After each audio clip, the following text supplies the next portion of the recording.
Bismillahirrahmanirrahim.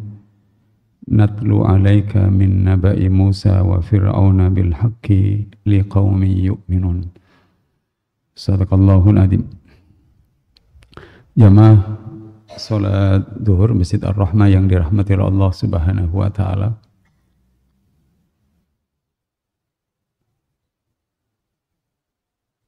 Ada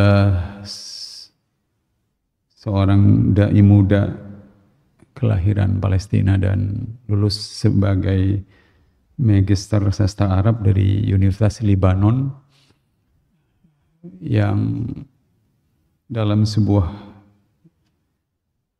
karyanya berjudul Naba'ul Yakin memuat sebuah cerita yang unik jamaah sekalian. Ada sebuah sekolah yang pada suatu hari sekolah itu akan dikunjungi oleh pejabat dari Kementerian Pendidikan. Pada hari hanya pejabat dari Kementerian Pendidikan itu kemudian datang dengan membawa mobil, tetapi begitu mobil itu sudah sampai di depan sekolah, tiba-tiba mobil itu monggok aja mas kan. Sang pejabat Kementerian Pendidikan ini keluar dan mencoba memperbaikinya, tetapi usahanya gagal. Tiba-tiba setelah dia putus asa dengan mobilnya, ada seorang anak kecil yang menawarkan jasa. Bapak, bisa saya bantu perbaiki mobil Bapak. Dengan wajah sinis dan tidak percaya pada kemampuan anak itu, memang kamu bisa memperbaiki mobil itu? Anak kecil ini menjawab, saya sehari-hari kerjanya membantu ayah saya di bengkel mobil saya. Jadi saya sudah terbiasa. Kalau Bapak izinkan saya coba memperbaikinya, barangkali bisa hidup.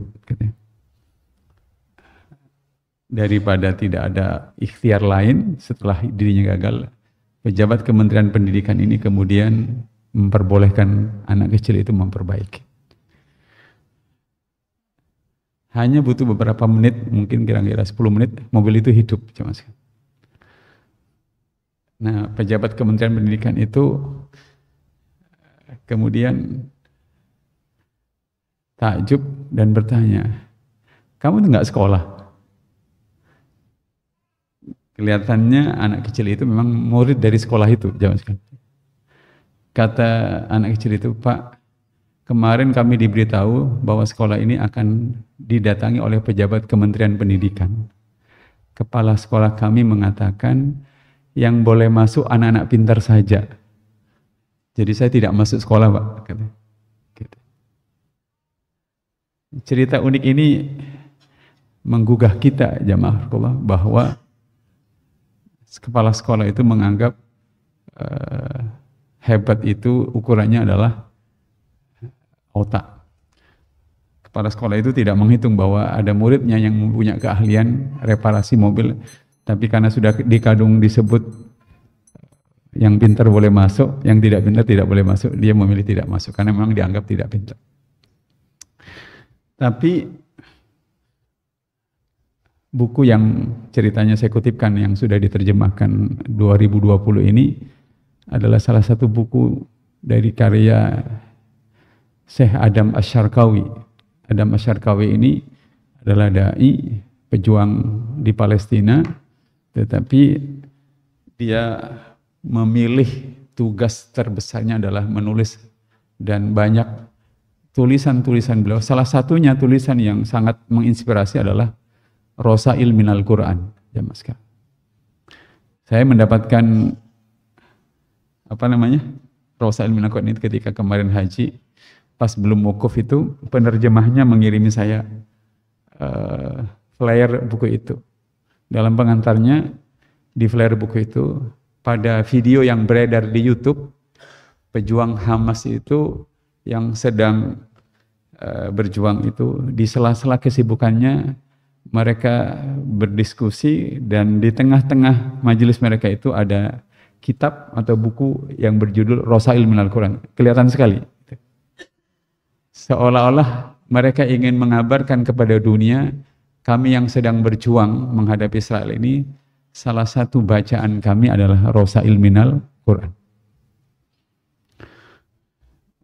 Kalau diterjemahkan, Rasail Minal Quran itu adalah surat-surat dari Al-Quran. Di Indonesia, buku ini sudah diterjemahkan oleh 2 penerbit. Pertama penerbit Al-Kausar dengan judul Pesan-Pesan Cinta dari Langit. Kemudian penerbit yang kedua adalah Robbani Press dengan judul Al-Quran Sumber Kekuatan. Saya mendapatkan kiriman dari yang Robbani Press itu.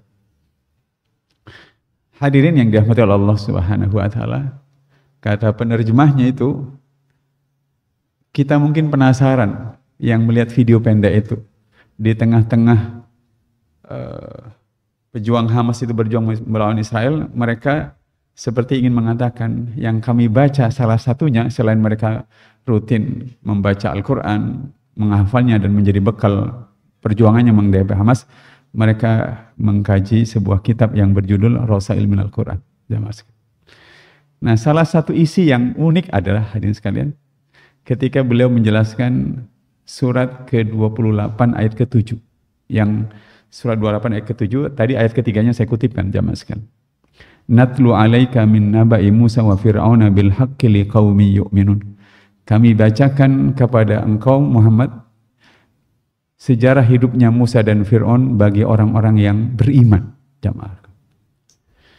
Hadirin, perlu diketahui bahwa surat ke-28 adalah satu-satunya surat di dalam Al-Quran di mana sejarah detil perjuangannya Musa sejak beliau dilahirkan sampai kemudian tumbuh, menikah dan berhadapan dengan Fir'aun, dan Fir'aun itu dihancurkan oleh Allah Subhanahu wa taala. Itu surat Al-Qasas, surat ke-28. Dan surat ini turun sebelum hijrahnya Rasulullah SAW. Surat ini juga turun pada saat orang-orang beriman di Mekah itu benar-benar menghadapi kerasnya permusuhan, dan surat ini turun memberikan suntikan keimanan yang luar biasa. Jamaah. Hadirin, buat saya dan hadirin adik-adik mahasiswa yang baru diterima di Sidki atau kakak kelas kalian, kami yang sudah tua dan segala macam, sehari-hari berhadapan dengan persoalan-persoalan kehidupan di mana iman itu selalu dibutuhkan dalam situasi yang paling sulit sekalipun. Jamaahku. Oleh karenanya, pertanyaannya adalah, apakah kita merasa bahwa dalam semua peristiwa hidup, dalam semua hari-hari kehidupan kita, kita selalu perlu memerlukan kekuatan iman, jamaah. Syekh Adam Syarqawi dalam kitab Rasail Quran itu menunjuk ketika berkomentar tentang surat 28 ayat ke-7, surat 28 ayat ke-7, hadirin bisa buka di surat itu, bunyinya begini. A'udzubillahi minasyaitonirrajim. Bismillahirrahmanirrahim. Wa auhayna ila ummi Musa an ardi'ihi فَإِذَا خِفْتِ عَلَيْهِ فَأَلْقِهِ فِي الْيَمِّ وَلَا تَخَافِي وَلَا تَحْزَنِي إِنَّا رَادُّهُ إِلَيْكِ وَجَاعِلُهُ مِنَ الْمُرْسَلِينَ. Dan kami ilhamkan kepada ibunya Musa, susuilah dia Musa, dan apabila engkau khawatir terhadapnya, maka hanyutkanlah dia ke sungai Nil, dan janganlah engkau takut dan jangan pula bersedih hati, sesungguhnya kami akan mengembalikannya kepadamu dan menjadikannya salah seorang rasul. Saya, hadirin sekalian, sebelum membaca Rasail Minal Quran itu nggak kepikir tentang ayat ini. Jangan sekali. Kata beliau, komentarnya pendek. Berdoalah kepada Allah dalam hidup ini agar Anda dianugerahi kekuatan keyakinan sekuat keyakinan yang ditanamkan oleh Allah kepada ibundanya Nabi Musa. Udah begitu saja. Tapi kalau kita buka, kita renungkan, terasa sekali. Ini perbuatan dan tindakan ibunya Nabi Musa itu tidak akan bisa dilakukan dalam suasana yang penuh tekanan dan ancaman kematian. Adik-adik mahasiswa bisa cek, atau bapak jamaah yang lain bisa cek di Google sekarang. Silakan ketik di Google searching itu, diktator paling kejam sepanjang sejarah, atau diktator dalam sejarah dunia. Nanti akan keluar Hitler, Benito Mussolini, Idi Amin di Uganda, Pol Pot di Kamboja, kemudian apalagi macam-macam. Dan biasanya ada daftarnya orang yang dibantai berapa, dari kisaran 100.000, jutaan dan segala macam. Tetapi tidak ada yang lebih kejam dibandingkan Fir'aun. Karena Fir'aun itu membantai lawan-lawannya sejak dia masih bayi laki-laki. Sekejam itu Fir'aun. Dan dia diingatkan, kelak kamu akan ditumbangkan oleh bayi laki-laki Bani Israel. Maka keputusan politik yang dia buat adalah bunuh semua bayi laki-laki Bani Israel yang lahir. Jadi di ayat ke-7 itu, kalau hadirin renungkan, maka kami ilhamkan kepada ibunya Musa untuk menyusui anaknya. Menyusui anaknya itu artinya membesarkan anaknya. Membesarkan anaknya itu artinya memperbesar kemungkinan bayi ini akan segera ditemukan oleh pasukannya Fir'aun untuk dibunuh dan dieksekusi. Hadirin, lalu pada bagian berikutnya, jika engkau takut, hadirin sekalian, fa idza khifti alaihi, jika engkau takut maka hanyutkanlah bayimu ke sungai. Itu aneh hadirin sekalian. Kalau takut mestinya carilah gua, tempat yang paling aman, sembunyikan di tempat yang paling. Tapi Allah perintahnya sebaliknya. Jika engkau takut, hanyutkan bayimu ke sungai. Kalau kita, ya, hadirin sekalian, hidup di zaman itu, kalau kita takut dan kita tahu betul bahwa perintah membunuh itu ada di mana-mana dan pasukan Fir'aun berjaga di mana-mana, disuruh menghanyutkan ke sungai, kemungkinan kita tidak mau. Enggak masuk akal. Tapi itu perintahnya. Nah, kata Syekh Adam Asyarkawi, berdoalah kepada Allah Subhanahu wa Ta'ala agar kita diberi keyakinan sekuat itu. Keyakinan di mana pada saat hitung-hitungan kemanusiaan, kalkulasi statistik dan matematik itu tidak mungkin, tapi kemutlakan kekuasaan Allah mengajarkan kepada kita agar kita percaya penuh kepada Allah Subhanahu wa Ta'ala. Barusan beliau cerita ke saya, Ustaz Arkom, saya tertarik dengan ceritanya Ustaz Arkom. Saya ini mobil saya mati, benar Pak ya? Mobil saya mati, macet di tempat yang gelap. Saya sudah tidak perbaiki. Kalau percuma dibuka kap mobilnya, beliau bilang, saya hanya membaca Al-Fatihah Ustaz. Berdoa kepada Allah, ya Allah hidupkan mobil saya ini sampai ke tempat rumah saya, itu aja. Dan hidup kata beliau. Beliau cerita sedikit. Saya ingin adik-adik mahasiswa saya dan segala macam itu selalu ada momen-momen kehidupan di mana uang, harta, orang, kemudian modal, tabungan tidak bisa berfungsi apa-apa. Apa yang bisa diandalkan oleh seorang ibu, ya, yang dia melahirkan sementara negara Mesir waktu itu dalam keadaan menjadi ancaman bagi masa depan dan kelangsungan hidup bayinya. Begitu Allah mengilhamkan, hanyutkan bayimu, hadirin tahu kan?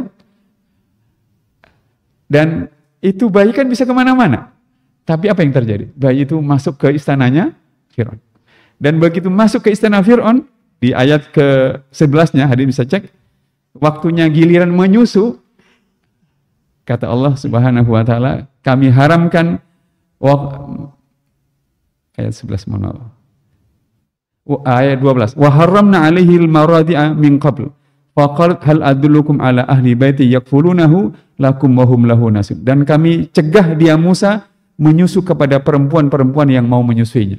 Jadi hadirin sekalian, begitu masuk istananya Fir'aun diberitahu, boleh kamu membunuh semua bayi Bani Israel, tapi tolong bayi yang satu ini, laki-laki ini saya sukai, jangan bunuh dia. Gitu. Keputusan yang sudah dia tulis sendiri, dia delete sendiri, khusus untuk satu bayi. Dan begitu kemudian bayi itu hendak disusui, dia tidak mau menyusu pada semua wanita itu.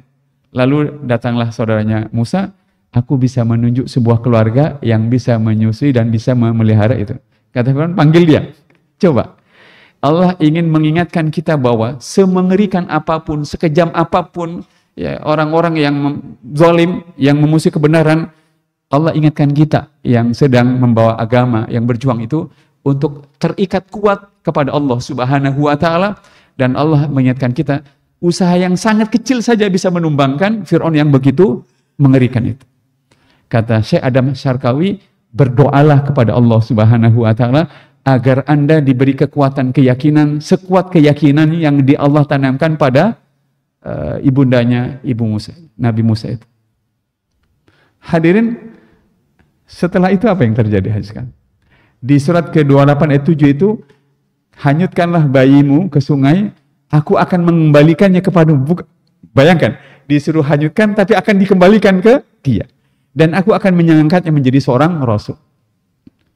Jadi buat adik-adik mahasiswa saya dan segala macam. Sehari lagi, sebulan lagi, 10 tahun lagi, yang tidak berani menentukan dan merancang hidupnya, serba tanggung, serba putus asa, serba menyerah di tengah jalan, belajarlah dari kejadian.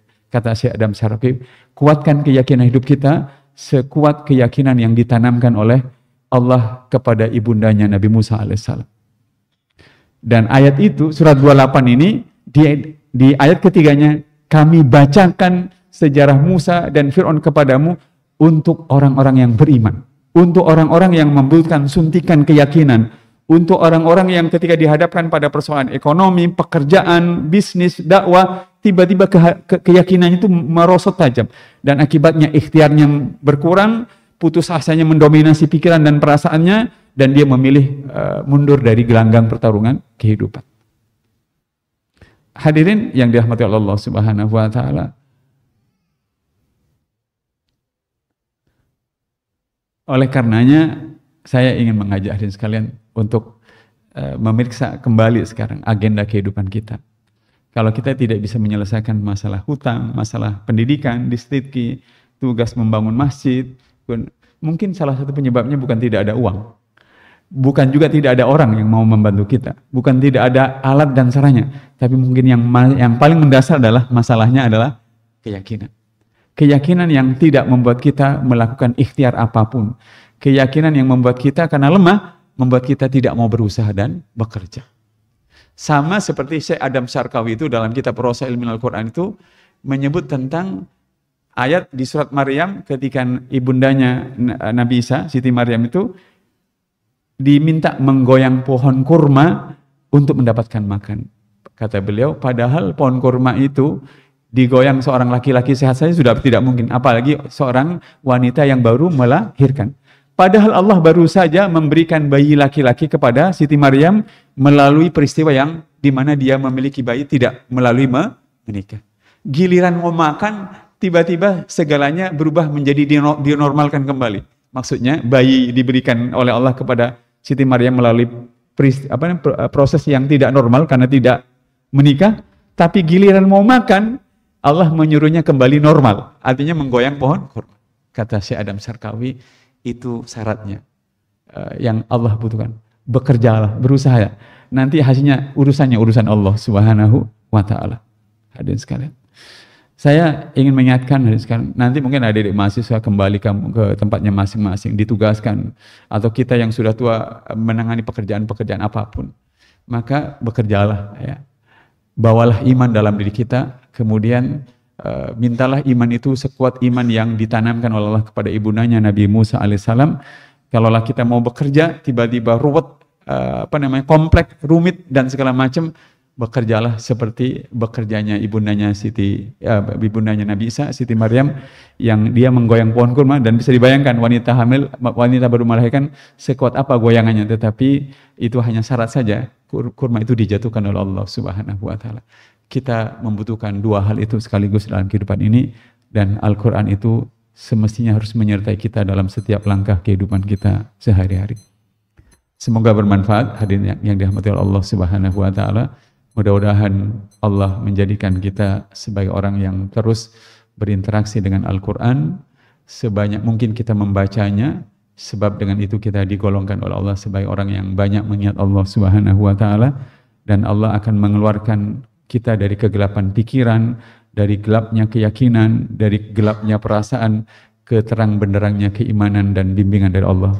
Tetapi kita juga membutuhkan mentadaburi, merenungkan, meminta kepada Allah agar pikiran ini selalu dituntun oleh Allah dengan memahami ayatnya, dan yang paling penting juga adalah menjadikan Al-Quran itu memimpin dan mengatur dan mengiringi setiap langkah kehidupan kita untuk kita rubah hidup ini dengan Al-Quranul Karim. Mudah-mudahan kita dengan begitu termasuk sebagai orang yang berhak mendapatkan waj'alhu lana hujjatan ya rabbal alamin. Jadikanlah Al-Quran itu ya Allah sebagai hujjah pembela kami kelak di hari perhitungan, karena kita membacanya, memahaminya, dan melaksanakan serta memperjuangkannya dalam kehidupan kita bersama. Mari kita sempurnakan dengan berdoa. A'udzubillahi minasyaitonirrajim. Bismillahirrahmanirrahim. Alhamdulillahirabbil alamin. Allahumma salli ala Muhammad wa ala ali Muhammad. Allahumma a'inna ala dzikrika wa syukrika wa husni ibadatika. Allahumma a'inna ala dzikrika wa syukrika wa husni ibadatika. Allahumma a'inna ala dzikrika wa syukrika wa husni ibadatika. Allahumma arhamna bil Qur'an waj'alhu lana imama wa nura wa huda wa rahma. Allahumma dhakkirna minhu ma nasina wa 'allimna minhu ma jahilna warzuqna tilawatahu ana al-laili wa atrafan nahar waj'alhu lana hujjatan ya rabbal alamin. Rabbana atina fid dunya hasanah wa fil akhirati hasanah wa qina adzaban nar wa qina adzaban nar wa qina adzaban nar. Subhana rabbika rabbil izzati amma yasifun wa salamun alal mursalin walhamdulillahi rabbil alamin. Subhanakallahumma wa bihamdika asyhadu an la ilaha illa anta astaghfiruka wa atubu ilaik. Wassalamualaikum warahmatullahi wabarakatuh.